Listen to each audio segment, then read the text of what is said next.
1576।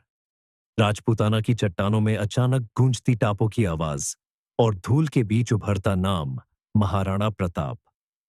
आज सामने कोई आम दुश्मन नहीं, बल्कि मुगल सल्तनत का सबसे खतरनाक सेनापति मानसिंह खड़ा था।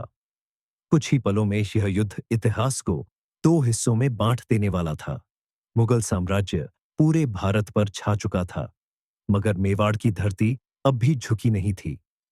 अकबर ने मानसिंह को भेजा ताकि प्रताप की तलवार हमेशा के लिए शांत की जा सके। दूसरी ओर प्रताप ने बस कुछ हजार योद्धाओं के साथ आखिरी सांस तक लड़ने की कसम उठा ली थी। हल्दी रंग की मिट्टी वाली यह घाटी आज इंसानी इतिहास की सबसे उग्र भिड़ंत देखने वाली थी।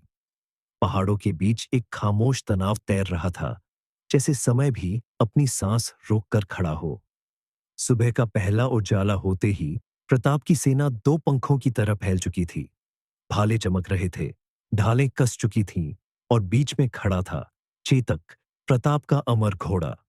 चेतक की आंखों में ऐसा ज्वालामुखी था जो दुश्मन के दिल तक हिलाने की ताकत रखता था। दूसरी ओर मुगल तंबुओं में एक डरावनी खामोशी थी, जैसे कोई बड़ा तूफान इंतजार कर रहा हो। अचानक युद्ध का नगाड़ा फटता है और पहाड़ों की गूंज रणभूमि को कंपा देती है। दोनों सेनाएं मौत की तरफ भागती है, पूरी ताकत, पूरी नफरत, पूरी विरासत के साथ। भाले टकराते हैं, ढालें टूटती हैं और मैदान चीखों से कांप उठता है। प्रताप का हर वार दुश्मन की कतारें चीर रहा था, जैसे स्वयं रणदेव मैदान में उतर आए हों। लेकिन मुगल सेना संख्या में बहुत बड़ी थी और तीरों ने हवा को काला कर दिया था। धीरे धीरे प्रताप की सेना पीछे धकेली जाने लगी। तभी प्रताप की नजर मानसिंह पर पड़ती है, जो अपने सोने के हाथी पर खड़ा था। प्रताप की आंखों में आग जल उठती है। या तो यह युद्ध मेरा अंत लिखेगा, या इसका अंत मैं लिखूंगा। प्रताप चेतक को एड़ी लगाते हैं और घोड़ा बिजली की तरह आगे फट पड़ता है। मुगल सैनिक रास्ता छोड़ देते हैं, क्योंकि प्रताप मौत बनकर उनकी तरफ बढ़ रहे थे। मानसिंह के हाथी के ठीक सामने चेतक अपनी सबसे ऊंची छलांग लगाता है। प्रताप का भाला हवा को चीरता हुआ लक्ष्य की ओर बढ़ता है।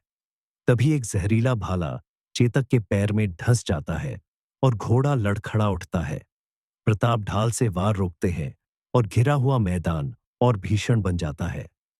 चारों तरफ से दुश्मन टूट पड़ते हैं, पर चेतक आखिरी दम तक प्रताप को सुरक्षित निकालता है। नाले के पार पहुंचते ही चेतक धीमे से बैठ जाता है। उसकी सांसें टूटने लगती हैं। प्रताप की हथेलियों में चेतक अपनी आखिरी सांस छोड़ता है और रणभूमि एक पल के लिए शांत हो जाती है।